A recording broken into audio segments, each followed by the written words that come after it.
आणि एक सुसाईडची घटना घडली आहे, काय सगळं प्रकरण? गोरेगाव वेस्टला 2 ऑगस्ट रोजी गोरेगाव वेस्ट पोलीस स्टेशनला एक कॉल आला आणि कंट्रोलवरनं कॉल आला की एक मयत इसम आढळून आलेला आहे टोपीवाला लेनमध्ये. तर आपले गोरेगाव पोलीस तिथे पोचली असता, घटनास्थळी पोचली असता एक सारस्वत बँकेच्या ATM शेजारी एक मयत इसम आढळलेला होता. तर त्याला घेऊन पोलीस स्टेशनची गाडी हॉस्पिटलमध्ये गेली, ट्रॉमा हॉस्पिटलमध्ये गेली, जिथे त्याला दाखलपूर्व मयत घोषित करण्यात आलं. नंतर त्यांच्या नातेवाईकांचा शोध घेण्यासाठी सोसायटीच्या मेंबर्सशी संपर्क साधण्यात आला.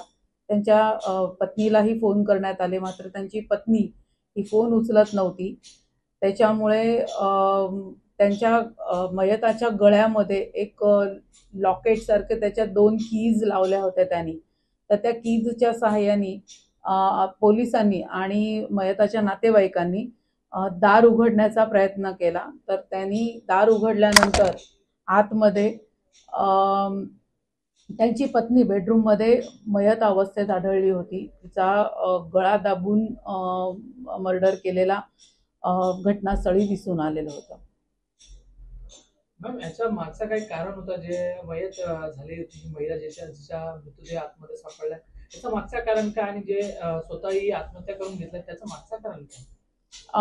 मयता ज्या वेळेला आपल्याला ह्या दोन्ही बॉडीज सापडल्या त्यानंतर आपण जी इन्व्हेस्टिगेशन केली त्या इन्व्हेस्टिगेशनमध्ये असं आढळलं की जे मयत श्री किशोर पेडणेकर होते, त्यांनी त्यांच्या पत्नीचा गळा दाबून चादरीच्या साह्याने गळा आवळून खून केलेला होता. प्राथमिक तपासामध्ये असं निष्पन्न होत आहे की त्यांना गेली 2-2.5 वर्ष डिप्रेशनचा आजार होता, तसेच त्यांना खूप हेवी डायबिटीसही होता. त्याच्या संबंधी आम्ही तपास करत आहोत. आणि त्यांनी ज्या वेळेला हे केलं कृत्य, त्यानंतर त्यांनी जवळपास सकाळी 4 वाजण्याच्या सुमारास त्यांच्या एका नातेवाईकाला एक डिटेल SMS व्हॉट्सअपवर मेसेज केला होता की त्यांनी त्याच्यामध्ये त्याचे बँक अकाउंट डिटेल्स दिले होते. तसेच बँक अकाउंटचे पुढचं नॉमिनी कोण असणार वगैरे दिलं होतं. तसेच त्याच्यामध्ये त्यांनी एक असं इंडिकेशन केलं होतं की मी जिवंत नसणार.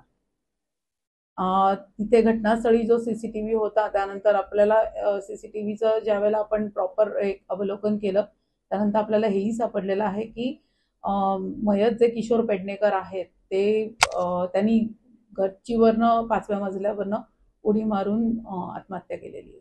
मॅम, त्यांचे मुलं देखील होते असं देखील सांगण्यात येत आहे, तर त्यावेळी त्यांची मुलं कुठे होती? त्यांचा मुलगा दिल्लीला कामाला आहे एका टेलिकम्युनिकेशन कंपनीमध्ये, तो तिथेच होता.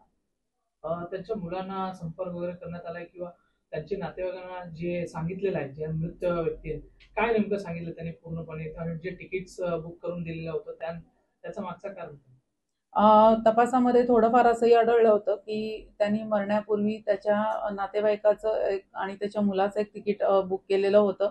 मुलाचं दिल्लीवरनं इकडे येण्याचं फ्लाईटचं एक तिकीट बुक केलं होतं आणि त्यानंतर मेसेजही केला होता की बाबा त्याला इथे आणा म्हणून.